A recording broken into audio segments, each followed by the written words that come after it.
MLB free agency is upon us, and today I'm going to be bringing you the top 30 free agents, ranking them all, and then giving you a prediction on where they will be landing. I hope you guys enjoy it, and let's go ahead and just jump right into it. To give you guys a bonus player, I threw in Luis Arias, who I found really difficult to rank just because what do you do with a guy that can only hit singles and can't play the field? Like, ultimately, that's what Luis Arias is. He's won the batting title 3 times, but plays an atrocious second base, a bad first base. Like, he's a DH that can only hit for singles. I don't know how much value that really brings, but I think he could find a smaller deal in Cleveland where he can have the defensive, versatility guys behind him and also provide a spark to this offense. At number 30, we have Luke Weaver, who, if we had this conversation a year ago, would have probably been one of the premier closers in this class. But here we are. He had a rough second half of the season, and it's really tanked some of his stock. Now, definitely he's going to get signed. He's going to be a high leverage guy, but where he's going to go, it's going to be Detroit because they need relief help.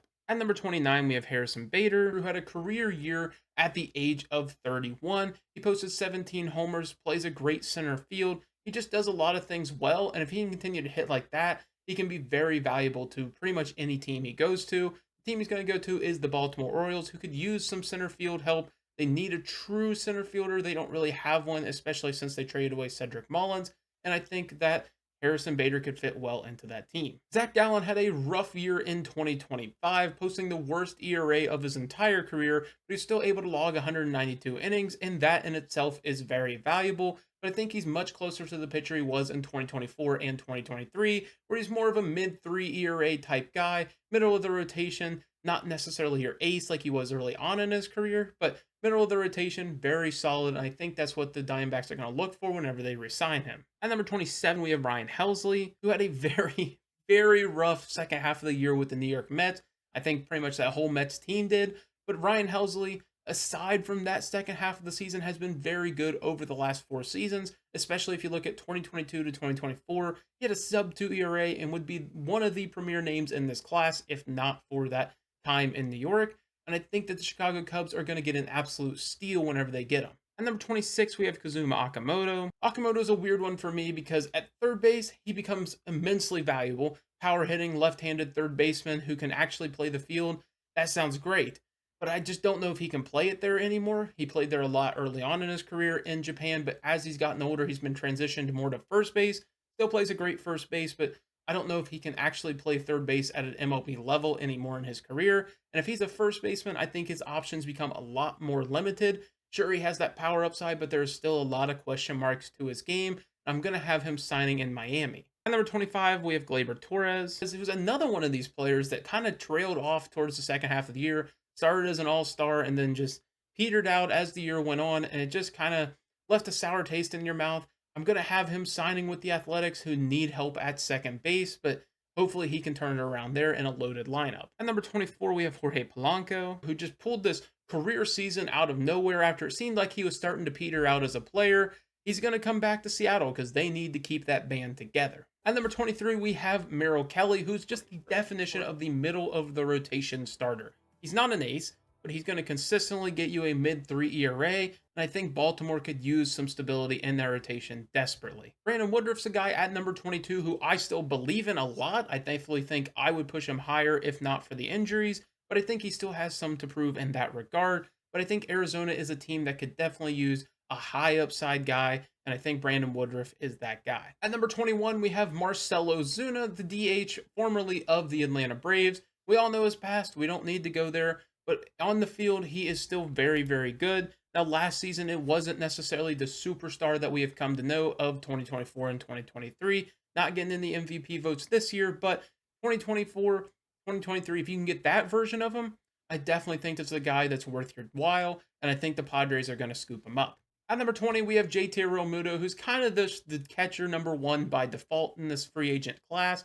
He's not necessarily the greatest option at this point in his career. He's still solid with the bat. Defensively, he's turned into a pretty bad catcher, all things considered, but we've seen this decline in his career as time has gone on. So I think that actually will make it easier for him to stay in Philadelphia. At number 19, we have Devin Williams, who is a reliever formerly of the New York Yankees. We all know how bad he was there compared to the rest of his career. Yankees thought they were getting an absolute stud, and instead they kind of got a guy that blew up during the first half of the season. he's going to be very good later on in his career. We all know Devin Williams will probably bounce back, and it's not going to be with the Yankees. It's going to be with the Texas Rangers. At number 18, we have Trent Grisham, who's just a weird case. 28 years old, finally breaks out, has a 3.5 WAR, has an 811 OPS, hit 34 bombs. Like, where did this come from? I don't know. But Trent Grisham, he's going to take his talents to Pittsburgh. They need a true outfielder that produces. You have an outfielder, Cruz, Reynolds, Grisham. I think that's actually pretty solid. At number 17, we have Shota Imanaga, who is kind of a surprise free agent, in my opinion. I definitely expected the Cubs to hold on to him, but they obviously are going for much bigger fish in this free agency. And Shota Imanaga had a very, very rough second half of the season. Probably the reason why they decided to move on and not commit to that 3-year deal. Imanaga will take his talents to San Francisco, who need more starting pitching behind Logan Webb. At number 16, we have Robert Suarez, formerly of the San Diego Padres. He's been very, very good for pretty much his entire career. If you take out 2023, he has very good stats. Now, the strikeout numbers don't wow you off the page type numbers like for relievers, but he's still very good at the strikeout to walks, doesn't give up many walks, keeps the ball in the yard. FIP is incredible. There's not much to take away from his game, and I think the Dodgers could use more guys like this who are they're just stable. At number 15, we have Josh Naylor, the first baseman from the Seattle Mariners, who just lit the world on fire in the second half of the season. The Mariners need to hold on to this guy for what he is worth. They need some stability at first base for a long time now, and he gave them that in the second half of the year. He was very, very good, and I really expect them to hold on to him. That seems to be all indications that they need to hold on to him, and I just expect him to end up in Seattle. His teammate, Eugenio Suarez, who went from Arizona to Seattle in that same trade deadline, isn't going to stay with Seattle. He's going to go to the Los Angeles Angels, who will finally go out and sign another third baseman and give up on Anthony Rendon. They need third base. They needed it last year. They signed Yohan Moncada. That didn't really fit the bill.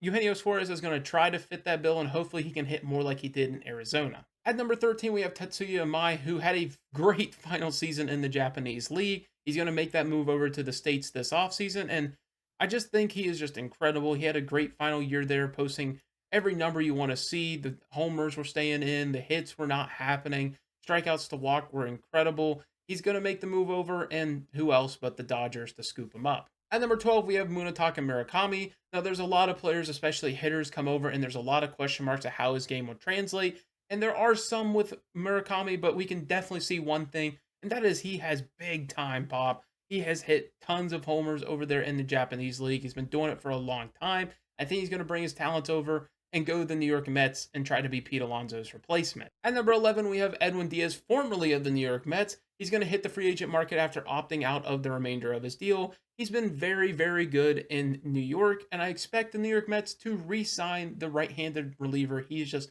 way too good to try to let hit the market. At number 10, we have Dylan Cease, who coming off a bad year, but we know he's been very good, very bad, very good, very bad for the last about 4 years. And I think he's due, especially if you look for the strikeouts, walks. He does everything at a pretty good rate. He just doesn't get a lot of ground balls, and that can add a lot of variability to his ERA. But I think he's going to find the nice home in Chicago where it kills the home runs. At number 9, we have Ranger Suarez, who's kind of the opposite of Cease, where maybe he doesn't have the ceiling of a number 1, but he is just so incredibly consistent. He's a starter. You can throw him in the bullpen if it's time for the postseason, and he's just going to be incredibly, incredibly good. Now, I do think he has an interesting place here going to the New York Yankees, who have, I think, an underrated need at starting pitching to start the year at least. Garrett Cole's going to be out. Carlos Rodon's going to be out for the first little bit of the year. But who knows what kind of innings they'll be able to throw throughout the year. I think Carlos Rodon can be an excellent addition, especially because you can never have too much good starting pitching. Speaking of very consistent starting pitchers, we have Michael King here at number 8. Now, Michael King just made the transition to starting a few years ago, and it's looked incredible since he has made that change.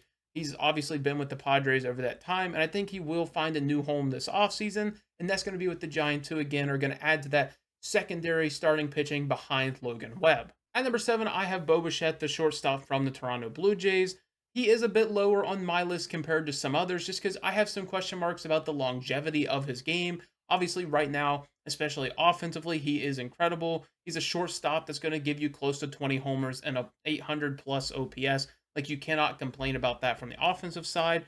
Defensively, there are a lot of concerns, and I just don't know how much he'll be able to hold up at shortstop. I think long term he's probably closer to a second baseman, and I just don't know if the pop will continue late into his career. So I question if he'll do well late into a long term contract, but I think he's definitely going to stay in Toronto.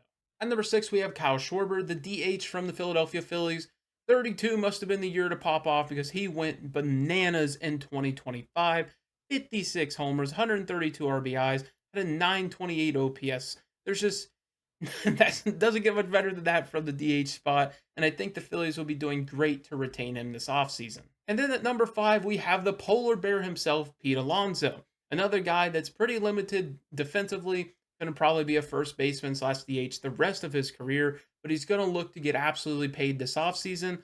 And I have him going to an interesting spot because he's going to swap teams within the division and go to the Phillies and bump Harper back to the outfield. And number 4, we have Cody Bellinger, who had a very, very solid year for the New York Yankees, posting an 813 OPS, 29 homers, and 98 RBIs. He was just very good. He can split time between the outfield, can play some first base. He's very versatile in that way. And I don't know if the Yankees are quite ready to let the youth take over that outfield, so I think they'll re-sign him. At number 3, we have Alex Bregman, who signed that deal with the Boston Red Sox. Obviously played very good, missed some time, but just looked incredible while he was on the field. And I think that swing is just built for Boston. He pulls the ball in the air with the best of them, and hitting into the green monster is always a good idea. And I think that he will stay in Boston for the long term and be a Boston Red Sox for a very long time. And number 2, we have Framber Valdez, the left-handed pitcher from the Houston Astros. If we can get past the catcher sign switch up thing where he pelted his catcher maybe on purpose, if we can get past that, which I think was blown out a little proportion, we have to see that this guy is about as clean cut of an ace as it gets. Across the last 5 seasons, he has a 3.2 ERA. He's averaging 180 innings per season. He has almost 9 strikeouts per 9, walking about 3 homers. He's actually keeping the ball in the yard despite playing in Houston. He just has been incredible across that time, and I think he's going to be due for a big payday in Toronto.